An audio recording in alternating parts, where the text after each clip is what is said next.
Hello JEE main 2024 കഴിഞ്ഞു. അതിൽ advanced എക്സാമിന് സെലക്റ്റഡ് ആയിട്ടുള്ള ക്വാളിഫൈഡ് ആയിട്ടുള്ള ആളുകൾ ഇനി മെയിൽ നടക്കാൻ പോകുന്ന JEE അഡ്വാൻസ്ഡ് എക്സാമിന് വേണ്ടിയിട്ടുള്ള പ്രിപ്പറേഷനിലായിരിക്കും. സോ അതിന് മുൻപായിട്ട് നമ്മൾ JEE 2024 എക്സാമിൻ്റെ ഒരു കംപ്ലീറ്റ് അനാലിസിസ് ആണ് ഈ ഒരു വീഡിയോയിലൂടെ ഞാൻ ചെയ്യാൻ ഉദ്ദേശിക്കുന്നത്. ഇത് ഇപ്പോൾ JEE എഴുതിയിട്ടുള്ള കുട്ടികൾ മാത്രമല്ല, ഇപ്പോൾ +1 കംപ്ലീറ്റ് ചെയ്തിട്ടുള്ള കുട്ടികളും അതുപോലെ തന്നെ 10th കംപ്ലീറ്റ് ചെയ്ത് ഇനി JEEക്ക് വേണ്ടിയിട്ട് ആസ്പയർ ചെയ്യുന്ന കുട്ടികളടക്കം മുഴുവനായിട്ടും കാണേണ്ട ഒരു വീഡിയോ ആണ്. അപ്പോൾ ആദ്യമായിട്ട് എനിക്ക് പറയാനുള്ളത് total number of unique candidates. നമ്മൾ ആദ്യം മനസ്സിലാക്കേണ്ടത് ഏതൊരു കോമ്പറ്റേറ്റീവ് എക്സാമിനും എത്ര കുട്ടികൾ അറ്റംപ്റ്റ് ചെയ്യുന്നുണ്ട് എന്നുള്ളത് കൃത്യമായൊരു ധാരണ നമുക്കുണ്ടായിരിക്കണം.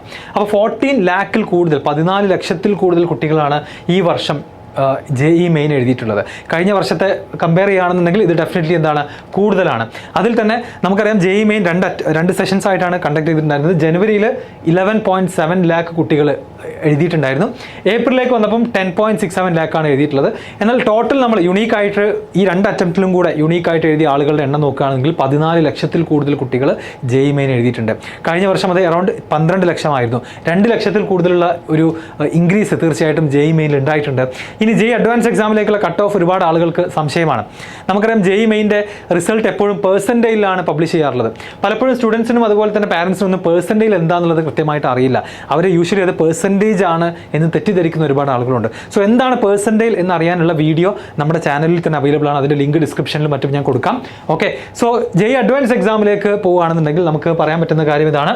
ഈ കഴിഞ്ഞ എക്സാമിനെ ബേസ് ചെയ്തുകൊണ്ട് കോമൺ റാങ്ക് ലിസ്റ്റിൽ വരുന്ന ജനറൽ കാറ്റഗറിയിൽ വരുന്ന കുട്ടികൾക്ക് 93.23% ഉള്ള ആളുകളാണ് അതിലേക്ക് ക്വാളിഫൈഡ് ആയിട്ടുള്ളത്. ഫ്രം 100 to 93.23 എന്ന് വെച്ചാൽ അറൗണ്ട് 97,351 കുട്ടികൾ മാത്രമാണ് കോമൺ റാങ്ക് ലിസ്റ്റിൽ നിന്ന് എന്തിലേക്ക് ക്വാളിഫൈ ചെയ്തിട്ടുള്ളത്, JEE അഡ്വാൻസ് എക്സാം എഴുതാൻ വേണ്ടി ക്വാളിഫൈഡ് ആയിട്ടുള്ളത്. EWS കാറ്റഗറിയിലേക്ക് വരികയാണെങ്കിൽ അവിടെ നിങ്ങൾക്ക് 81.3% വരെ ക്വാളിഫൈഡ് ആയിട്ടുണ്ട്. OBCയിലാണെന്നുണ്ടെങ്കിൽ 79.67 വരെ ക്വാളിഫിക്കേഷൻ കിട്ടിയിട്ടുണ്ട്. SC STക്കൊക്കെ 60, 46, അതുപോലെ PW ആണെങ്കിൽ 0.001% വരെ ക്വാളിഫൈഡ് ആയിട്ടുണ്ട്.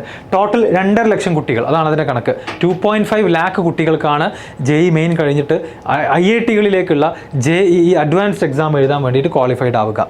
ഇനി ഈ കഴിഞ്ഞ എക്സാമിലെ പെർസെൻറ്റേജ് വേഴ്സസ് മാർക്ക് നമ്മൾ നോക്കിക്കഴിഞ്ഞാൽ, പെർസെൻറ്റേജ് എന്ന് പറയുന്നത് നമുക്ക് എല്ലാവർക്കും JEE ആസ്പയർ ചെയ്യുന്ന കുട്ടികളൊക്കെ 99% എത്തണമെന്നാണ് ആഗ്രഹിക്കുക. അപ്പോൾ എത്ര മാർക്കാണ് ഈ കഴിഞ്ഞ എക്സാമിൽ 99% വേണ്ടിയിട്ട് വേണ്ടി വന്നിട്ടുള്ളത് നോക്കാം. അപ്പോൾ ഇതിൽ ആദ്യം തന്നെ 99 മുതൽ 99.9 വരെ ഏറ്റവും ടോപ്പ് 1% കുട്ടികളുടെ മാർക്ക് നോക്കുകയാണെന്നുണ്ടെങ്കിൽ ഈ ജനുവരി സെഷനിൽ ഇത് നിങ്ങൾ നോക്കണം. 2 സെഷൻസിലും ഒരുപാട് വ്യത്യാസങ്ങൾ ഉണ്ടായിട്ടുണ്ട്. ജനുവരിയിൽ നടന്ന എക്സാമിൽ ഫസ്റ്റ് ഷിഫ്റ്റിൽ ഇപ്പോൾ ടോട്ടൽ 10 ഷിഫ്റ്റ് ഉണ്ട്. 10 ഷിഫ്റ്റായിട്ടാണ് എക്സാം കണ്ടക്ട് ചെയ്തിട്ടുള്ളത്. 5 ദിവസങ്ങളിൽ ടോട്ടൽ 10 ഷിഫ്റ്റിലാണ് എക്സാം ഉണ്ടായിരുന്നത്. 278 മാർക്കാണ് വേണ്ടി വന്നത്. എന്നാൽ ഇതേ ഷിഫ്റ്റിൽ തന്നെ നമ്മൾ നോക്കുകയാണെന്നുണ്ടെങ്കിൽ വേറൊരു ഷിഫ്റ്റ് എടുക്കുകയാണെങ്കിൽ അതോ 31 ജനുവരി 31 നടന്ന എക്സാമിൽ 215 മാർക്ക് കിട്ടിയ കുട്ടിക്കും 99.9% കിട്ടിയിട്ടുണ്ട്. അപ്പോൾ വലിയൊരു വ്യത്യാസം തന്നെ ഈ ഒരു എക്സാമിൽ ഈ ഒരു ഫസ്റ്റ് സെഷനിൽ ഉണ്ടായിരുന്നു. അത് ഒരുപാട് കുട്ടികൾ കംപ്ലൈൻ്റ് ആയിട്ട് പറയുകയും ചെയ്തിട്ടുണ്ടായിരുന്നു. അങ്ങനെ നമ്മൾ കൃത്യമായിട്ട് ഓരോ കട്ട് ഓഫ് നോക്കുകയാണെങ്കിൽ 99% കട്ട് ഓഫ്. ഫസ്റ്റ് ഷിഫ്റ്റിൽ 236 മാർക്ക് ഔട്ട് ഓഫ് 300 സ്കോർ ചെയ്ത കുട്ടികൾക്കാണ് 99% കിട്ടിയത്. കാരണം ആ ഒരു എക്സാമിൽ അത്രയും കുട്ടികൾ എഴുതിയ ആ എക്സാം മേ ബി ഈസി ആയിരിക്കാം. ആൻഡ് ലാസ്റ്റ് സെഷനിലേക്ക് വരികയാണെങ്കിൽ 172 കിട്ടിയ ആൾക്കും എന്ത് ചെയ്തിട്ടുണ്ട്, 99% കിട്ടിയിട്ടുണ്ട്. 161 കിട്ടിയ ആളുകൾക്ക് 99% കിട്ടിയിട്ടുണ്ട്. 151 കിട്ടിയ ആളുകൾക്കും 99% കിട്ടിയിട്ടുണ്ട്. അപ്പോൾ ഇതിൽ നിന്ന് നമ്മൾ മനസ്സിലാക്കേണ്ട ഒരു കാര്യം എന്താണെന്ന് വെച്ച് കഴിഞ്ഞാൽ, നിങ്ങൾ എഴുതാൻ പോകുന്ന പെർട്ടിക്കുലർ ഷിഫ്റ്റ് 10 എക്സാമുകളുണ്ട്. അപ്പോൾ അതിൽ ആ ഒരു എക്സാമിൻ്റെ ഡിഫിക്കൽട്ടി ലെവലും എത്ര കുട്ടികൾ അതിൽ എഴുതുന്നുണ്ട് എന്നതിനൊക്കെ ഡിപ്പെൻഡ് ചെയ്തുകൊണ്ട് ഈ പെർസെൻറ്റേജിൽ സ്കോറൊക്കെ വേരി ചെയ്യാം. നമ്മൾ കഴിഞ്ഞ വർഷം വരെ പറഞ്ഞിരുന്നത് ഒരു 180-190 മാർക്ക് ഉണ്ടെങ്കിൽ നമുക്ക് 99% കിട്ടും എന്നായിരുന്നു. എന്നാൽ ഈ വർഷത്തെ പല റിസൾട്ടുകൾ നമ്മൾ നോക്കുകയാണെന്നുണ്ടെങ്കിൽ 236 തുടങ്ങിയിട്ട് 150 വരെ 99% കിട്ടിയ ആളുകളുണ്ട്. അപ്പോൾ നമുക്ക് 180 എന്നൊരു സേഫ് സ്കോറായിട്ട് നമുക്ക് മേ ബി ഇനി ഫ്യൂച്ചറിൽ പറയാൻ സാധിച്ചോളുന്നില്ല. എബവ് 200 to 210 മാർക്ക് ഉണ്ടെങ്കിലാണ് 99% കിട്ടുക എന്ന് നമുക്കിനി പറയേണ്ടി വരും. ഓക്കെ, അതുപോലെ തന്നെ ഏപ്രിൽ സെഷനിലേക്ക് വരുമ്പോൾ കുറച്ചുകൂടെ കാര്യങ്ങൾ ഡിഫറൻ്റ് ആയിട്ടുണ്ട്. ഈ ഒരു ഡിഫറൻസ് നന്നായിട്ട് കുറഞ്ഞിട്ടുണ്ട്. ടോപ്പ് മാർക്കും അതേപോലെ തന്നെ ലോവസ്റ്റ് മാർക്കും ഇന്ന പെർസെൻറ്റേജ് റേഞ്ചിലുള്ള ആ ഒരു ഡിഫറൻസ് നന്നായിട്ട് കുറഞ്ഞിട്ടുണ്ട്. 256 കിട്ടിയ കുട്ടിക്കാണ് 99.9% ഏപ്രിൽ സെഷനിൽ കിട്ടിയത്. അതിൽ തന്നെ നമ്മൾ നോക്കുകയാണെന്നുണ്ടെങ്കിൽ 258 ഉണ്ട്, 261 ഉണ്ട്, 216, 245 ഉണ്ട്, 232 ഉണ്ട്. ഏകദേശം എല്ലാം സിമിലർ റേഞ്ചിലാണ് വന്നിട്ടുള്ളത്. ഇനി 99%ലേക്ക് നമ്മൾ പോകുകയാണെന്നുണ്ടെങ്കിൽ ഏപ്രിൽ സെഷനിലെ 99% കിട്ടാൻ വേണ്ടത് 192 ആണ്. നമ്മൾ ഞാൻ ആദ്യം പറഞ്ഞ സ്കോർ തന്നെയാണ് 187, അതുപോലെ തന്നെ 215 എന്നുള്ള ടൈപ്പ് ഓഫ് സ്കോറുകളാണ് വന്നിട്ടുള്ളത്. ഓക്കെ, 194 ഉണ്ട്, 186 ഉണ്ട്, ഇത് 210 ആണിത്. ഓക്കെ, 210 ആണ്. സോ ഈ ഒരു ഡാറ്റ നിങ്ങൾക്ക് ഈ ഒരു വീഡിയോ ഈ ഒരു സ്ഥലത്ത് പോസ് ചെയ്തുകൊണ്ട് ഡിഫറെൻറ്റ് ഷിഫ്റ്റുകളിലെ ഓരോ പെർസെൻറ്റേജിലും എത്ര മാർക്കാണ് വേണ്ടി വന്നിട്ടുള്ളത് എന്നുള്ളത് അനലൈസ് ചെയ്യാവുന്നതാണ്. ഏപ്രിൽ സെഷനിലേക്ക് പോകുകയാണെന്നുണ്ടെങ്കിൽ ഇനി അടുത്തതായിട്ട് പറയാനുള്ളത് JEE അഡ്വാൻസ്ഡ് എക്സാമിന് ക്വാളിഫൈ ചെയ്യണമെങ്കിൽ. ഓക്കെ, ഇപ്പോൾ നമ്മൾ പറഞ്ഞത് ഓവറോൾ റിസൾട്ടാണ്. ഇനി JEE അഡ്വാൻസ്ഡ് എക്സാമിന് ക്വാളിഫൈ ചെയ്ത കുട്ടികളുടെ മാർക്ക് നോക്കുകയാണെങ്കിൽ ഏപ്രിൽ സെഷനിൽ 125 കിട്ടിയ ആൾ കോമൺ റാങ്ക് ലിസ്റ്റ് ആണെങ്കിൽ ഇത്രയെങ്കിലും വേണം. SC ST OBC ഒക്കെ ആണെന്നുണ്ടെങ്കിൽ ഇത്രയും വേണ്ട, ഇതിനേക്കാൾ കുറവ് മാർക്ക് മതി. അപ്പം ഫസ്റ്റ് നടന്ന എക്സാമിൽ 125 കിട്ടിയ കുട്ടിയാണ്, മിനിമം 125 എങ്കിലും കിട്ടിയ കുട്ടിയാണ് JEE അഡ്വാൻസ് എക്സാം എഴുതാൻ ക്വാളിഫൈഡ് ആയിട്ടുള്ളൂ. ഓക്കെ, ആ ലിസ്റ്റ് നമ്മൾ മൊത്തത്തിൽ നോക്കുകയാണെന്നുണ്ടെങ്കിൽ 134 ഉണ്ട്, 133 ഉണ്ട്, 131, 118 ഒക്കെ ഉണ്ട്. അപ്പോൾ ഈ ഒരു യെല്ലോ കളറിൽ കാണുന്ന മാർക്ക് കിട്ടിയ കുട്ടികളാണ് ജനറൽ കാറ്റഗറിയിൽ നെക്സ്റ്റ് എക്സാം ആയിട്ടുള്ള അഡ്വാൻസ്ഡ് എക്സാമിന് ക്വാളിഫൈ ചെയ്തിട്ടുള്ളത്. ഇതിലും താഴെ കിട്ടിയ ആളുകൾ എന്ത് ചെയ്യും? ക്വാളിഫൈഡ് ആവില്ല, അവർക്ക് IIT-കളിലേക്കുള്ള എക്സാം എഴുതാൻ സാധിക്കില്ല. ഇനി OBC കാറ്റഗറി SC ST ഒക്കെ ആണെങ്കിൽ ഈ ഒരു കട്ട് ഓഫ് വീണ്ടും എന്താണ് താഴേക്ക് വരുന്നതാണ് ചെയ്യുക. ഓക്കെ, ഇനി നമ്മുടെ പെർസെൻറ്റേജ് വേഴ്സസ് റാങ്ക് നോക്കുകയാണെങ്കിൽ അപ്പോൾ ഇതാണ് പെർസെൻറ്റേജ് വേഴ്സസ് മാർക്ക് ബേസ് ചെയ്തിട്ടുള്ളൊരു അനാലിസിസ്. ഒരുപാട് ആളുകൾക്ക് യൂസ്ഫുൾ ആയിരിക്കും. ഇതിൽ നിങ്ങൾക്ക് വീണ്ടും കാണാവുന്നൊരു കാര്യം എന്താണെന്ന് വെച്ച് കഴിഞ്ഞാൽ 90 വരെ പോയിട്ടുണ്ട്. 90% എന്ന് പറയുന്ന ഒരു പെർസെൻറ്റേജ് കിട്ടാൻ വേണ്ട മാർക്ക് 108 ആണ് ഏപ്രിൽ സെഷനിൽ. അതുപോലെ 105 ആണ്, 129 ആണ്, 132 ആണ്. ക്ലിയർ ആവുന്നുണ്ടോ? അപ്പോൾ നമ്മൾ കാണുന്ന 90% എന്ന് പറയുന്നത് നിങ്ങൾക്ക് പരിചയമുള്ള ആളുകളുടെ റിസൾട്ട് അല്ലെങ്കിൽ ഇൻസ്റ്റിറ്റ്യൂട്ടിലെ റിസൾട്ട് എന്ന് പറയുമ്പോൾ 90% കിട്ടിയ സ്റ്റുഡൻറ്റിന് ഔട്ട് ഓഫ് 300 ഒരു 33% മാർക്കാണ് അല്ലെങ്കിൽ 34% മാർക്കാണ് കിട്ടിയിട്ടുള്ളത് എന്നുള്ളതാണ് യാഥാർത്ഥ്യം. അറൗണ്ട് ഒരു 35% മാർക്കേ കിട്ടിയിട്ടുള്ളൂ. അപ്പോൾ അതാണ് 90%ൻ്റെ പ്രത്യേകത. ഇനി നിങ്ങൾക്ക് 97% കിട്ടാനുള്ള മാർക്കും ഇതിൽ കൃത്യമായിട്ട് കാണാവുന്നതാണ്. ഇനി നമ്മൾ റാങ്കിലേക്ക് പോകുകയാണെന്നുണ്ടെങ്കിൽ അപ്പോൾ പലപ്പോഴും പെർസെൻറ്റേജ് മാത്രമാണ് ഇപ്പോൾ എല്ലാവരും റിസൾട്ടായിട്ട് പറയുന്നത്. അപ്പോൾ ആക്ച്വലി പെർസെൻറ്റേജ് കൊണ്ട് ആണോ അഡ്മിഷൻ നേടാൻ സാധിക്കുക, അല്ലെങ്കിൽ ഓൾ ഇന്ത്യ ലെവലിൽ നമുക്ക് കിട്ടിയിട്ടുള്ള റാങ്ക് ഇമ്പോർട്ടൻ്റ് ആണോ എന്നുള്ളതാണ് ഇനി ഞാൻ പറയാൻ പോകുന്നത്. അപ്പോൾ 99.9% എന്ന് പറയുന്നത് 1720 ആണ് ഈ തവണ ഓൾ ഇന്ത്യ റാങ്ക്. എന്താണ് പെർസെൻറ്റേജ് എന്ന് പറയുന്ന വീഡിയോ ഞാൻ ഓൾറെഡി ചെയ്തിട്ടുണ്ട്, അത് കണ്ടിട്ട് നിങ്ങളിത് കാണുക. അപ്പോൾ കാര്യങ്ങൾ ക്ലിയർ ആകും. അപ്പോൾ നമ്മളൊരു സ്റ്റുഡൻറ്റിൻ്റെ റിസൾട്ട് ഈ കഴിഞ്ഞ 2024 JEE മെയിൽ ഒരു കുട്ടിക്ക് 99% കിട്ടിയെന്ന് പറഞ്ഞു കഴിഞ്ഞാൽ ആ കുട്ടിയുടെ റാങ്ക് 16,000 എബവ് ആണ്. ഓൾ ഇന്ത്യ റാങ്ക് 16,000-ലും കൂടുതലാണ്. അണ്ടർസ്റ്റുഡ്? 99.9 കിട്ടിയെന്ന് പറഞ്ഞു കഴിഞ്ഞാൽ 1720 ആണ് ആ കുട്ടിയുടെ റാങ്ക് വരുന്നത്. എന്ന് വെച്ചാൽ നമ്മൾ 99% എല്ലാ വർഷവും എന്തല്ല സെയിം റാങ്ക് അല്ല പ്രൊഡ്യൂസ് ചെയ്യുക. കുട്ടികളുടെ എണ്ണം കൂടുന്നതിനനുസരിച്ച് സെയിം പെർസെൻറ്റേജിൽ തന്നെ ഹയർ റാങ്കിലേക്ക് കുട്ടികളെത്തും. നമ്പർ ഓഫ് സ്റ്റുഡൻസ് അറ്റംപ്റ്റ് ചെയ്യുന്ന എക്സാം കൂടുന്നതിനനുസരിച്ച് പെർസെൻറ്റേജിൽ സെയിം ആയിട്ടല്ല നിൽക്കുക. അപ്പോൾ 99% എല്ലാ വർഷവും കിട്ടിക്കഴിഞ്ഞാൽ നമുക്ക് സെയിം റിസൾട്ട് അല്ലെങ്കിൽ സെയിം അഡ്മിഷൻ അല്ല നമുക്ക് ഒബ്റ്റെയിൻ ചെയ്യാൻ കഴിയുക എന്നുള്ള സത്യം നമ്മൾ മനസ്സിലാക്കണം. സോ 99% ഈ വർഷം 16,000 ആണ്. കഴിഞ്ഞ വർഷം 99% കിട്ടിയ കുട്ടിയുടെ ഓൾ ഇന്ത്യ റാങ്ക് അറൗണ്ട് 11,000-ൻ്റെ മുകളിലായിരുന്നു. ഈ തവണ അത് 16,000-ന് മുകളിലേക്ക് എത്തിയിട്ടുണ്ട്. അപ്പോൾ ഇതിനെ ബേസ് ചെയ്തിട്ടാണ് അഡ്മിഷൻ കിട്ടുക. അപ്പോൾ പലരും ചിന്തിക്കും 99% കിട്ടിയാൽ നമുക്കൊരു NIT-യിൽ അഡ്മിഷൻ കിട്ടുമോ എന്ന് ചിന്തിക്കാറുണ്ട്. അതല്ല നമ്മൾ കൃത്യമായിട്ട് നോക്കേണ്ടത്, എത്ര റാങ്ക് കിട്ടി എന്നുള്ളതാണ് അൾട്ടിമേറ്റ്ലി റിസൾട്ടിൽ മാറ്റർ ചെയ്യുന്നത്. ഇനി 98% എന്ന് പറഞ്ഞാൽ ഇതാണ് റാങ്ക്. പലപ്പോഴും നമ്മളെല്ലാവരും നോക്കാറുള്ള ഒരുപാട് റിസൾട്ടുകളുടെ ലിസ്റ്റിൽ 95% കാണാറുണ്ട്. Which is actually all India rank എത്രയാണ്? 76,000-ന് മുകളിലാണ്. 90% എന്ന് പറഞ്ഞാൽ ഈ കഴിഞ്ഞ എക്സാമിൽ 1.5 ലക്ഷത്തിൻ്റെ അടുത്താണ് ഓൾ ഇന്ത്യ റാങ്ക്. അപ്പോൾ ഒരു JEE മെയിൻ എക്സാം കഴിഞ്ഞു, 14 ലക്ഷം കുട്ടികൾ എഴുതി, ഒരു കുട്ടിയുടെ റാങ്ക് പെർസെൻറ്റേജിൽ 90 ആണ്. 2024 കണക്കനുസരിച്ച് അത് എന്തിന് കറസ്പോണ്ടിങ് ആണ്? 1.5 ലക്ഷം ഓൾ ഇന്ത്യ റാങ്ക് കിട്ടിയതിന് തുല്യമാണെന്നുള്ളത് സത്യം നിങ്ങൾ മനസ്സിലാക്കണം. ഇനി ജനുവരി വേഴ്സസ് ഏപ്രിൽ കമ്പാരിസൺ നമ്മൾ എടുക്കുകയാണെന്നുണ്ടെങ്കിൽ 99%-ന് വേണ്ടി വന്നിരുന്നത് ജനുവരിയിലെ ഹയസ്റ്റ് മാർക്ക് 236-ഉം ലോവസ്റ്റ് 151-ഉം ആവറേജ് 190 ആണ്. ജനുവരി സെഷനിൽ ആവറേജ് 190 കിട്ടിയ ആളുകൾക്കാണ് 99%-ലേക്ക് എത്താൻ സാധിച്ചത്. ഏപ്രിലാണെന്നുണ്ടെങ്കിൽ ആവറേജ് 199 ആണ്. ഓക്കെ, അവിടെ ഹയസ്റ്റും ലോവസ്റ്റും തമ്മിലുള്ള ഡിഫറൻസ് കുറവാണെങ്കിൽ കൂടെ ആവറേജ് ജനുവരിയേക്കാൾ എന്ത് ചെയ്തിട്ടുണ്ട്? കൂടിയിട്ടുണ്ട്. ഇതെപ്പോഴും നമ്മൾ പറയാറുള്ള കാര്യമാണ്. കാരണം ഏപ്രിൽ കൂടുതൽ കുട്ടികൾ അറ്റംപ്റ്റ് ചെയ്യും, കൂടുതൽ പ്രിപ്പയർ ചെയ്തിട്ട് കുട്ടികൾ അറ്റംപ്റ്റ് ചെയ്യും. +2 ഓൺഗോയിങ് ആയിട്ടുള്ള കുട്ടികൾക്ക് പ്രിപ്പയർ ചെയ്യാൻ സമയം കിട്ടും. സോ എപ്പോഴും ജനുവരിയിൽ തന്നെയാണ് ഈ വർഷം നമുക്ക് ആവറേജ് മാർക്ക് 99%-ൽ കിട്ടാനുള്ള ആവറേജ് മാർക്ക് കുറവ് വന്നിരിക്കുന്നത് ജനുവരി സെഷനിൽ തന്നെയാണ്. അതുതന്നെ ആയിരിക്കണം ഒരു JEE ആസ്പിറൻറ്റിൻ്റെ സ്ട്രാറ്റജി. ജനുവരിയിൽ നടക്കുന്ന എക്സാമിൽ നന്നായിട്ട് സ്കോർ ചെയ്ത് നല്ല പെർസെൻറ്റേജിൽ കരസ്ഥമാക്കി വെക്കുക. എന്നാൽ ബാക്കിയുള്ള മാസങ്ങളിൽ അഡ്വാൻസ്ഡ് എക്സാമിന് വേണ്ടി പ്രിപ്പയർ ചെയ്യാൻ വേണ്ടി സാധിക്കും. 96% കിട്ടിയ കുട്ടികളുടെ ഡാറ്റ നോക്കുക. ആവറേജ് 141 ആണ്. 141 ആണ് ജനുവരിയിൽ, 154 ആണ് ഏപ്രിൽ. അപ്പോൾ ഏപ്രിൽ ഒന്നും കൂടെ കോമ്പറ്റേറ്റീവ് ആണെന്ന് അർത്ഥം. ഓക്കെ, ജനുവരിയേക്കാൾ കോമ്പറ്റേറ്റീവ് ആണ് ഏപ്രിൽ സെഷൻ എന്നുള്ളത് വളരെ വ്യക്തമാണ്.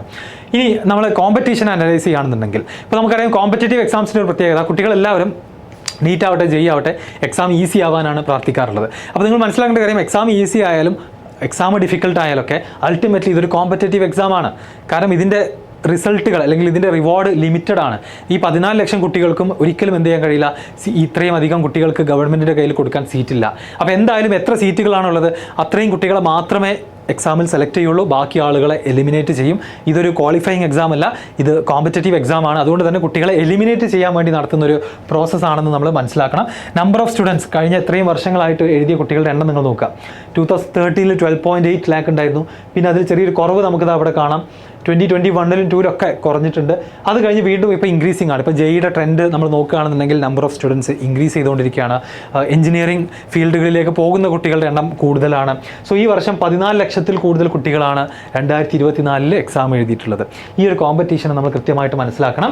And student eligible for JEE advanced എക്സാമിന് ഓരോ വർഷം എലിജിബിൾ ആവുന്ന എത്ര പേരാണ്? 2.5 ലക്ഷം കുട്ടികൾ മാത്രമാണ് IITകളിലേക്കുള്ള അഡ്വാൻസ്ഡ് എക്സാമിന് എലിജിബിൾ ആവുള്ളൂ. ബാക്കി ഈ ഒരു ജെഇ മെയിൻ എക്സാം നടത്തുന്നത് NITസിലേക്കുള്ള അഡ്മിഷൻ, IIITസിലേക്കുള്ള അഡ്മിഷൻ ഉണ്ട്. അതുപോലെ മറ്റ് സെൻട്രലി ഫണ്ടഡ് ആയിട്ടുള്ള ടെക്നിക്കൽ ഇൻസ്റ്റിറ്റ്യൂട്ടുകളിലേക്കുള്ള അഡ്മിഷനും നടക്കുന്നത്. ആൻഡ് നമ്മുടെ കയ്യിൽ ഫൈനലി നിങ്ങളുടെ കയ്യിൽ കുട്ടികളുടെ കയ്യിലേക്ക് എത്താൻ പോകുന്നത് ഇത്രയും സീറ്റുകളാണ്. ഈ എക്സാമുകളൊക്കെ എഴുതിയിട്ട് ഇത്രയും സീറ്റുകളാണ് നിങ്ങൾക്ക് അവൈലബിൾ ആയിട്ടുള്ളത്. അതിൽ നമുക്ക് IITകളിൽ 2024 17,000-ൽ കൂടുതൽ സീറ്റുകൾ എന്തിലുണ്ട്? IITസിലുണ്ട്. NITസിൽ 23,000 എബവ് ഉണ്ട്.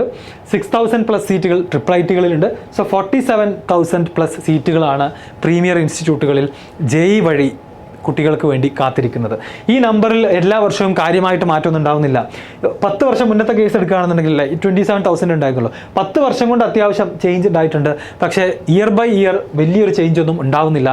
അതുകൊണ്ട് തന്നെ 14 ലക്ഷം കുട്ടികൾ എഴുതിയാലും 15 എഴുതിയാലും ഇനി 10 ആണെങ്കിലൊക്കെ സീറ്റുകളുടെ എണ്ണം ലിമിറ്റഡ് ആണ് എന്ന് നമ്മൾ മനസ്സിലാക്കണം. അതാണ് കോമ്പറ്റേറ്റീവ് എക്സാമിൻ്റെ ബേസിക്സ്. ഈ കോമ്പറ്റീഷൻ കൂടാൻ തന്നെയാണ് സാധ്യത. നമ്മൾ ഇന്ത്യയിലാണ് അല്ലേ, ഇന്ത്യയിൽ നമുക്കറിയാം ഏതൊരു അവസരത്തിനും കോമ്പറ്റീഷൻ വളരെ കൂടുതലാണ്. അത് ജെഇ മാത്രമല്ല, ഏത് അഡ്മിഷൻ ആയാലും ഏത് ജോലിയിലേക്കാണെങ്കിൽ അടക്കം കോമ്പറ്റീഷൻ എപ്പോഴും ഉള്ളൊരു രാജ്യം തന്നെയാണ് ഇന്ത്യ. കോമ്പറ്റീഷൻ ഇല്ലാതെ നമുക്ക് ഒരു ജോലിയിൽ ഒരു അവസരവും നല്ല അവസരങ്ങളൊന്നും എന്ത് ചെയ്യാൻ കഴിയില്ല, നേടിയെടുക്കാൻ സാധിക്കില്ല. അത് കണ്ടിന്യൂ ചെയ്തുകൊണ്ടേയിരിക്കും, അത് ഇൻക്രീസ് ചെയ്തുകൊണ്ടേയിരിക്കും. അപ്പം നിങ്ങൾ മനസ്സിലാക്കേണ്ടത് ആ കോമ്പറ്റീഷനെ സർവൈവ് ചെയ്യാൻ നമ്മൾ ഏറ്റവും സ്മാർട്ടായിട്ട് പ്രിപ്പയർ ചെയ്യുക എന്നുള്ളതാണ്. നമ്മുടെ സ്ട്രാറ്റജി കറക്റ്റ് ആയിരിക്കണം എന്നുള്ളത് തന്നെയാണ് അതിൽ നിങ്ങൾ ശ്രദ്ധിക്കാനുള്ള കാര്യം. 14 ലക്ഷം കുട്ടികൾ പരീക്ഷ എഴുതിക്കോട്ടെ, പക്ഷേ ആക്ച്വലി അതിൽ എത്ര പേര് ജെഇക്ക് വേണ്ടിയിട്ട് സീരിയസ് ആയിട്ട് സ്മാർട്ടായിട്ട് പ്രിപ്പയർ ചെയ്യുന്നുണ്ട് എന്നുള്ളതാണ് അൾട്ടിമേറ്റ്ലി മാറ്റർ ചെയ്യുന്നത്. അല്ലാതെ ഇത്രയും ആളുകൾ അപ്ലൈ ചെയ്തു എന്ന് വിചാരിച്ചിട്ട് നിങ്ങളത് കേട്ട് പേടിക്കേണ്ട ആവശ്യമില്ല. നിങ്ങൾ ഇപ്പോൾ 10th കംപ്ലീറ്റ് ചെയ്തവരാവട്ടെ 11th ആവട്ടെ, നിങ്ങൾ സീരിയസ് ആയിട്ട് ജെഇക്ക് പ്രിപ്പയർ ചെയ്യുന്ന കുട്ടികളാണെന്നുണ്ടെങ്കിൽ നിങ്ങൾ കൃത്യമായിട്ട് സിലബസ് കംപ്ലീറ്റ് ചെയ്യുക, എക്സാംസ് പ്രാക്ടീസ് ചെയ്യുക, ക്വസ്റ്റ്യൻസ് മാക്സിമം പ്രാക്ടീസ് ചെയ്യുക. ജെഇ ലെവലിലേക്ക് നമ്മുടെ സ്കില്ല് എത്തിച്ചു കഴിഞ്ഞാൽ ഈ പറയുന്ന കോമ്പറ്റീഷനെ നമുക്ക് ബീറ്റ് ചെയ്യാവുന്നതേ ഉള്ളൂ. അപ്പോൾ ആ നമ്പർ കണ്ടിട്ടല്ല നിങ്ങൾ പേടിക്കേണ്ടത്. പകരം നിങ്ങൾ ടെൻഷൻ അടിക്കേണ്ടത് എന്തിനാണ്? നിങ്ങളുടെ സ്ട്രാറ്റജി കറക്റ്റ് ആണോ? നിങ്ങൾക്ക് ഇനി എത്ര സമയമുണ്ട്? ആ സമയത്തിനെ പ്രോപ്പറായിട്ട് ഡിവൈഡ് ചെയ്തിട്ട് ഓരോ സബ്ജക്റ്റിനും നമുക്ക് എത്ര കൊടുക്കാൻ പറ്റും, ചാപ്റ്റർ ബൈ ചാപ്റ്റർ നമുക്ക് എന്തെല്ലാം ചെയ്യാൻ പറ്റും എന്നുള്ളതൊക്കെയാണ്. ഇനി ഈ വർഷം എല്ലാ വർഷവും കാണുന്നൊരു കാഴ്ച തന്നെയാണ്, മെഡിക്കൽ സ്റ്റുഡൻസ് ഒരുപാട് പേര് ജെഇ അറ്റംപ്റ്റ് ചെയ്യാറുണ്ട്. ജെഇ മെയിൻ്റെ ഒരു പ്രത്യേകത, ഇൻഡിവിജ്വൽ കട്ട് ഓഫ് ഇല്ല. സബ്ജക്റ്റിന് ഇൻഡിവിജ്വൽ കട്ട് ഓഫ് ഇല്ലാത്തത് കൊണ്ട് ഫിസിക്സ് ആൻഡ് കെമിസ്ട്രി മാത്രം 3 മണിക്കൂർ ട്രൈ ചെയ്തിട്ട് മെഡിക്കൽ സ്റ്റുഡൻസ് എന്ത് ചെയ്യാറുണ്ട്? 99% മുകളിലേക്കൊക്കെ എത്തുന്ന ഒരുപാട് പേരുണ്ട്. അതും ഈ പറഞ്ഞ കോമ്പറ്റീഷൻ ഈ ഒരു റിസൾട്ടിന് കാരണമാണെന്ന് നമുക്ക് പറയാൻ പറ്റും. പക്ഷേ അത് അഡ്മിഷനിലേക്ക് വരുന്ന സമയത്ത് നമ്മൾ അത്ര തന്നെ അഫക്റ്റ് ചെയ്യില്ല. കാരണം മെഡിക്കൽ സ്റ്റുഡൻസ് ജെഇക്ക് നല്ല റിസൾട്ട് കിട്ടിയവർ പോലും മിക്കവാറും ആളുകൾ ഒന്നുകിൽ MBBS കിട്ടിയാൽ അതിന് പോകും, അതല്ലെങ്കിൽ അവർ റിപ്പീറ്റ് ചെയ്യാൻ പോകും നീറ്റിന്. ജെഇക്ക് ജോയിൻ ചെയ്യുന്ന കുട്ടികളുടെ എണ്ണം കുറവാണ്. അതുകൊണ്ട് തന്നെ അഡ്മിഷൻ കട്ട് ഓഫ് വരുന്ന സമയത്ത് ഈ ഒരു റിസൾട്ടിൻ്റെ ഈ ഒരു കോമ്പറ്റീഷൻ നമ്മളെ ലെസ്സായിട്ട് എന്ത് ചെയ്യുള്ളൂ, അഫക്റ്റ് ചെയ്യുള്ളൂ. സ്റ്റിൽ ഇതൊരു ഫാക്റ്റാണ്. മെഡിക്കൽ സ്റ്റുഡൻസ് പലപ്പോഴും ജെഇക്ക് ആസ്പയർ ചെയ്യുന്ന കുട്ടികളെക്കാൾ നല്ല സ്കോർ മെഡിക്കൽ സ്റ്റുഡൻസിന് നീറ്റിന് പ്രിപ്പയർ ചെയ്യുന്ന കുട്ടികൾക്ക് കിട്ടാറുണ്ട്. കാരണം അവർ മാത്സ് ചെയ്യാതെ ഫുൾ ടൈം ഫിസിക്സ് ആൻഡ് കെമിസ്ട്രിയാണ് ചെയ്യുന്നത്. പക്ഷേ അതുകൊണ്ട് നമുക്ക് ജെഇ അഡ്വാൻസ്ഡ് എക്സാം ക്വാളിഫൈ ചെയ്യാൻ കഴിയില്ല. അവിടെ ഇൻഡിവിജ്വൽ കട്ട് ഓഫ് ഉണ്ട്. മാത്സിന് മിനിമം ഇത്ര വേണം, ഫിസിക്സിന് ഇത്ര വേണം, കെമിസ്ട്രിക്ക് ഇത്ര വേണം എന്നുള്ള ഇൻഡിവിജ്വൽ കട്ട് ഓഫ് അവിടെ ഉണ്ട്. ആൻഡ് ഇനി എനിക്ക് ഫൈനലി പറയാനുള്ളത് 3 കാറ്റഗറിയിലുള്ള കുട്ടികളോടാണ്. 11th സ്റ്റാർട്ട് ചെയ്യുന്ന കുട്ടികളോട്, നിങ്ങളിപ്പോൾ 10th കഴിഞ്ഞ് 11th പോവുകയാണെങ്കിൽ നിങ്ങൾക്കാണ് ഏറ്റവും ബെസ്റ്റ് ചാൻസ്. ആ ഒരു റിയലൈസേഷൻ നിങ്ങൾക്ക് ഉണ്ടായിരിക്കണം. നിങ്ങളുടെ മുന്നിൽ പ്രോപ്പർലി 2 years ഉണ്ട്. ആ 2 വർഷം നിങ്ങൾ സ്ട്രക്ചേർഡ് ആയിട്ട് പഠിക്കുക, നന്നായിട്ട് കൺസിസ്റ്റൻ്റ് ആയിട്ട് എഫേർട്ട് ഇടുകയാണെന്നുണ്ടെങ്കിൽ ഈ പറയുന്ന എക്സാം നമുക്ക് ക്വാളിഫൈ ചെയ്യാവുന്നതേ ഉള്ളൂ. ഞാൻ കാണിച്ച 47,000+ ഇന്ത്യയിലെ ഗവൺമെൻറ് സീറ്റുകളിൽ നമുക്ക് അഡ്മിഷൻ നേടിയെടുക്കാവുന്നതേ ഉള്ളൂ. സോ 10th കഴിഞ്ഞ കുട്ടികളോട് ഇനി ഒരു ഡേ പോലും നമുക്ക് വേസ്റ്റ് ചെയ്യാനില്ല. ഇതുവരെ നിങ്ങൾ പഠിച്ച ഒരു സ്റ്റൈൽ ഓഫ് ലേണിങ്ങും സിലബസിൽ നിന്നൊക്കെ ഭയങ്കര ചേഞ്ചാണ് ഇനി ഉണ്ടാകാൻ പോകുന്നത്. ഓക്കെ, ഭയങ്കര ചേഞ്ചാണ് ഉണ്ടാകാൻ പോകുന്നത്. അപ്പോൾ 10th കഴിഞ്ഞ് 11th പോകുന്ന കുട്ടികളെ ഹെൽപ്പ് ചെയ്യുന്ന രീതിയിൽ ഒരുപാട് വീഡിയോസ് നമ്മുടെ Exam യൂണിവേഴ്സൽ ഫാക്കൽറ്റി ടീം ഈ ചാനലിൽ തന്നെ ഇനി വരുന്ന ദിവസങ്ങളിൽ പോസ്റ്റ് ചെയ്യും. അപ്പോൾ അതൊക്കെ കണ്ടുകൊണ്ട് നിങ്ങൾ എന്ത് ചെയ്യുക, എത്രയും പെട്ടെന്ന് നിങ്ങളുടെ JEE പ്രിപ്പറേഷൻ സ്റ്റാർട്ട് ചെയ്യുക. IITs, NITs, IIITs ആണ് നിങ്ങളുടെ എയിം എന്നുണ്ടെങ്കിൽ. ഇനി 11th കഴിഞ്ഞ് 12th എൻ്റർ ചെയ്യുന്ന കുട്ടികളോട്, 12th സ്റ്റാർട്ട് ചെയ്യുന്ന കുട്ടികളോട് പറയാനുള്ളത്, നിങ്ങളുടെ മുന്നിൽ ടൈം വളരെ ക്രൂഷ്യലാണ്. ആകെ 6-7 മാസമാണ് ജനുവരിയിലേക്ക് നമ്മുടെ മുന്നിലുള്ളത്. അതിൻ്റെ ഉള്ളിൽ നിങ്ങൾ 12th കംപ്ലീറ്റ് ആക്കണം, 11th റിവൈസ് ചെയ്യും വേണം. പിന്നെ നിങ്ങളുടെ മുന്നിൽ അഗൈൻ 3 months ഏപ്രിൽ സെഷനിലേക്ക് ഉണ്ടായിരിക്കും. അപ്പം നിങ്ങളിനി വളരെ സ്മാർട്ടായിട്ട് സ്ട്രാറ്റജൈസ് ചെയ്യേണ്ട സമയം. 10th കംപ്ലീറ്റ് ചെയ്യുന്ന 11th സ്റ്റാർട്ട് ചെയ്യുന്ന കുട്ടികൾക്ക് എല്ലാ ചാപ്റ്ററും ഡീറ്റെയിൽഡ് ആയിട്ട് കവർ ചെയ്യാനുള്ള തിയറി പ്ലസ് പ്രോബ്ലംസ് ഒക്കെ ഇൻ ഡെപ്ത് കവർ ചെയ്യാനുള്ള ടൈം ഇവരുടെ കയ്യിലുണ്ട്. പക്ഷേ 12th സ്റ്റാർട്ട് ചെയ്യുന്ന കുട്ടികൾ, നിങ്ങൾ 11th JEE പ്രിപ്പറേഷൻ നടത്തിയിട്ടില്ല, 11th ബോർഡ് മാത്രമേ നോക്കിയിട്ടുള്ളൂ എന്നുണ്ടെങ്കിൽ നിങ്ങളുടെ കയ്യിൽ ഇനി അധികം സമയമില്ല. നിങ്ങൾ വളരെ കൃത്യമായിട്ട് സ്ട്രാറ്റജൈസ് ചെയ്യണം. കെമിസ്ട്രിക്ക് ഇമ്പോർട്ടൻസ് കൊടുക്കണം, ഫിസിക്സിന് ഇമ്പോർട്ടൻസ് കൊടുക്കണം, അതാണ് ഹൈ സ്കോറിംഗ് സബ്ജക്റ്റുകൾ. മാത്തമാറ്റിക്സിൽ നിങ്ങൾ പ്രയോറിറ്റൈസ് ചെയ്യണം. ഏതൊക്കെയാണ് ഈസി സ്കോറിംഗ് ചാപ്റ്റേഴ്സ് നോക്കിയിട്ട് അതിൽ കൂടുതൽ പ്രാക്ടീസ് ചെയ്യുക. ആ രൂപത്തിലൊരു സ്ട്രാറ്റജി ഡെവലപ്പ് ചെയ്താൽ മാത്രമാണ് നമുക്ക് ഈ ഒരു ഫസ്റ്റ് അറ്റംപ്റ്റിൽ തന്നെ നിങ്ങൾക്ക് +2ൻ്റെ കൂടെ നല്ല റിസൾട്ട് ഉണ്ടാക്കിയെടുക്കാൻ സാധിക്കുള്ളൂ. So aim on January session, അത് തന്നെയാണ് പറയാനുള്ളത്. 11th സ്റ്റാർട്ട് ചെയ്യുന്ന കുട്ടികളോടും 12th സ്റ്റാർട്ട് ചെയ്യുന്ന കുട്ടികളോടും ജനുവരി സെഷൻ തന്നെ എയിം ചെയ്യുക. അതിൽ നന്നായിട്ട് സ്കോർ ചെയ്യാൻ വേണ്ടിയിട്ട് ശ്രമിക്കുക. ഇനി ഒരുപാട് ആളുകൾ റിപ്പീറ്റ് ചെയ്യാൻ പോകുന്നുണ്ട്. അപ്പോൾ നിങ്ങൾ ശ്രദ്ധിക്കേണ്ട ഒരു കാര്യം എന്താണെന്ന് വെച്ച് കഴിഞ്ഞാൽ, റിപ്പീറ്റിങ്ങിന് പോകുമ്പോൾ നമ്മൾ കംപ്ലീറ്റ്ലി ബ്ലാങ്ക് ആയിട്ടുള്ള ഒരാൾ, അതായത് ബോർഡ് എക്സാം ലെവലിൽ മാത്രമേ +2 വരെ പഠിച്ചിട്ടുള്ളൂ, ബേസിക് മാത്സ് സ്കിൽസ് അത്ര പോരാ, മാത്തമാറ്റിക്സ് തന്നെ സ്ട്രോങ് അല്ല എന്നൊക്കെയാണെന്നുണ്ടെങ്കിൽ നിങ്ങൾ നല്ലോണം ആലോചിച്ചിട്ട് മാത്രമേ റിപ്പീറ്റേഴ്സ് കോഴ്സിൽ ജോയിൻ ചെയ്യാൻ പാടുള്ളൂ. കാരണം JEE എന്ന് പറയുന്ന ഒരു ഈസി എക്സാം അല്ല, അതിൻ്റെ പ്രിപ്പറേഷനും ഈസി അല്ല. +1 +2 അത്യാവശ്യം ബേസ് ഉള്ള ഫിസിക്സ്, കെമിസ്ട്രി, മാത്സിലെ ഫണ്ടമെൻറ്റൽസ് ഒക്കെ ഏറെക്കുറെ സ്ട്രോങ് ആയിട്ടുള്ള ആളുകൾ റിപ്പീറ്റ് ചെയ്യാൻ പോകുമ്പോഴാണ് അതിൽ വിജയിക്കാൻ സാധ്യത കൂടുതൽ. ഇനി അതൊന്നുമില്ലാത്ത JEEലും നീറ്റിലൊക്കെ റിപ്പീറ്റ് ചെയ്തിട്ട് കിട്ടിയ ആളുകളുടെ എക്സെപ്ഷണൽ സ്റ്റോറീസ് റെയറായിട്ട് നിങ്ങൾ അവിടെ ഇവിടെയൊക്കെ കേട്ടിട്ടുണ്ടാകും. അത് കേട്ടിട്ട് അല്ലെങ്കിൽ അത് കണ്ട് മോട്ടിവേറ്റഡ് ആയതുകൊണ്ട് മാത്രം നിങ്ങൾ റിപ്പീറ്റ് ചെയ്യാൻ പോകരുത്. നിങ്ങൾ അനലൈസ് ചെയ്യുക. നിങ്ങൾ JEE മെയിൻ എഴുതിയിട്ടുണ്ടാവണം. അത് +2 സ്റ്റാർട്ട് ചെയ്യുന്ന കുട്ടികളോട് പറയാനുള്ളത് ഇതാണ്, നിങ്ങളുടെ പ്രിപ്പറേഷൻ പോരാ, അതുകൊണ്ട് ഞാൻ JEE മെയിൻ എഴുതുന്നില്ല. അതായത് എല്ലാം പ്രിപ്പയർ ചെയ്ത് ഫുള്ളി സാറ്റിസ്ഫൈഡ് ആയിട്ട് എക്സാം എഴുതുന്ന ആ ഒരു SSLC എക്സാമിൻ്റെ പരിപാടി ഉണ്ടല്ലോ, A+ കിട്ടുന്ന പരിപാടി, അതല്ല JEEൽ വേണ്ടത്. ഡെയിലി എക്സാം എഴുതിക്കൊണ്ടേയിരിക്കണം. നിങ്ങൾ പഠിച്ചിട്ടില്ലെങ്കിലും നിങ്ങൾ ആ ഒരു എക്സാം എക്സ്പീരിയൻസ് ചെയ്യണം. റിപ്പീറ്റ് ചെയ്തിട്ട് എഴുതാൻ പോകുന്ന എക്സാം എന്താണെന്നുള്ളത് +2ൽ നിർബന്ധമായിട്ട് നിങ്ങൾ അറിഞ്ഞിരിക്കണം. നിങ്ങൾക്കൊരു ഐഡിയ കിട്ടും എന്താണ് എക്സാമിൽ ആ ഒരു ഹാളിൽ 3 മണിക്കൂറിൽ നമ്മുടെ ഒരു സ്റ്റേറ്റ് ഓഫ് മൈൻഡ് എന്തായിരിക്കും, ടൈപ്പ് ഓഫ് ക്വസ്റ്റ്യൻസ് എന്താണ്, അത് കാണുമ്പോൾ നമ്മളുടെ റിയാക്ഷൻ എന്തായിരിക്കും. ഇതെല്ലാം എക്സ്പീരിയൻസ് ചെയ്യുക എന്നുള്ളത് വളരെ വളരെ ഇമ്പോർട്ടൻ്റ് ആണ്. സോ ഓൾറെഡി JEE മെയിൻ എഴുതി അതിൽ നിന്ന് അത്യാവശ്യം നല്ല എക്സ്പീരിയൻസ് കിട്ടി. ഞാൻ പറഞ്ഞ പോലെ തന്നെ +1 +2 ടോപ്പിക്സിലൊരു തരക്കേടില്ലാത്തൊരു ബേസ് ഒക്കെ ഉള്ള ആളുകളാണ് എന്ത് ചെയ്യേണ്ടത്. ഈ വർഷം നിങ്ങൾ എഴുതി, പക്ഷേ നിങ്ങൾ വിചാരിച്ചൊരു സ്കോറിലേക്ക് എത്താൻ കഴിഞ്ഞില്ല എങ്കിൽ മാത്രമാണ് നിങ്ങൾ എന്ത് ചെയ്യേണ്ടത്, റിപ്പീറ്റിങ്ങിന് പോവേണ്ടത്. അല്ലാന്നുണ്ടെങ്കിൽ നിങ്ങൾ ആലോചിക്കുക. ഓക്കെ, ആൻഡ് ഫൈനലി ഒരു ക്വോട്ടോട് കൂടിയിട്ട് ഞാൻ ഈ വീഡിയോ എൻഡ് ചെയ്യാണ്. The moment you give up is the moment you let someone else win. കോമ്പറ്റീഷൻ്റെ ഒരു പ്രത്യേകത ഇതാണ്, നമ്മൾ ഗിവ് അപ്പ് ചെയ്യാൻ തീരുമാനിച്ചാൽ അത് വേറൊരാൾക്ക് ഓപ്പർച്യൂണിറ്റി ആയിട്ട് മാറുകയാണ് ചെയ്യുക. സോ JEEക്ക് താല്പര്യമുള്ള കുട്ടികൾ, നിങ്ങളുടെ aptitude physics, mathematics, chemistry, science സബ്ജക്റ്റുകളിലാണെന്നുണ്ടെങ്കിൽ നിങ്ങൾക്ക് ഡെഫിനറ്റ്ലി ട്രൈ ചെയ്യാവുന്ന എക്സാമാണ്. അതിൽ നിന്ന് കിട്ടുന്ന ഓപ്പർച്യൂണിറ്റീസും ടോട്ടലി വർത്തിറ്റാണ്. പക്ഷേ 14 ലക്ഷം ആളുകൾ എഴുതുന്ന എക്സാം ആയതുകൊണ്ട് തന്നെ ഡെഫിനറ്റ്ലി കോമ്പറ്റീഷൻ ഉണ്ട്. എക്സാം ടഫ് ആയാലും എക്സാം ഈസി ആയാലും ഇറ്റ് ഡസൻ മാറ്റർ. അൾട്ടിമേറ്റ്ലി 47,000 സ്റ്റുഡൻസിന് മാത്രമേ സീറ്റ് അവൈലബിൾ ഉള്ളൂ. ആ ഒരു റിയാലിറ്റി നമ്മൾ മനസ്സിലാക്കുക. എക്സാം ഈസി ആവാൻ വേണ്ടി പ്രാർത്ഥിച്ചതുകൊണ്ട് കാര്യമില്ല, എക്സാം ടഫ് ആവാൻ വേണ്ടി പ്രാർത്ഥിച്ചതുകൊണ്ടും കാര്യമില്ല. അൾട്ടിമേറ്റ്ലി 47,000 കുട്ടികൾക്ക് സീറ്റുള്ളൂ. അതാണ് കോമ്പറ്റേറ്റീവ് എക്സാമിൻ്റെ പ്രത്യേകത. എല്ലാവർക്കും എന്തായാലും ഇതിൽ A+ കിട്ടുക എന്നുള്ളത് എന്തല്ല പോസിബിൾ അല്ല. അപ്പോൾ JEE അനാലിസിസ് ഞാനിവിടെ സ്റ്റോപ്പ് ചെയ്യുകയാണ്. നിങ്ങൾക്ക് എന്തെങ്കിലും കൂടുതൽ സംശയങ്ങളോ മറ്റു കാര്യങ്ങളൊക്കെ ഉണ്ടെങ്കിൽ ഈ കമൻറ്റ് ബോക്സിൽ ചോദിക്കാവുന്നതാണ്. ഇതുപോലെ JEE റിലേറ്റഡ് ആയിട്ട് നിങ്ങൾക്ക് വേണ്ട വീഡിയോസും സജസ്റ്റ് ചെയ്യാവുന്നതാണ്. 10th കംപ്ലീറ്റ് ചെയ്ത കുട്ടികൾ, 11th കംപ്ലീറ്റ് ചെയ്ത കുട്ടികൾ, 12th കംപ്ലീറ്റ് ചെയ്യുന്ന കുട്ടികളൊക്കെ നിങ്ങൾക്ക് വേണ്ട ടൈപ്പ് ഓഫ് വീഡിയോസൊക്കെ എന്ത് ചെയ്യുക, നിങ്ങൾ കമൻറ്റിൽ പറയുക. അതനുസരിച്ച് നമ്മുടെ ഫാക്കൽറ്റി ടീം ചെയ്യുന്നതാണ്. Thank you.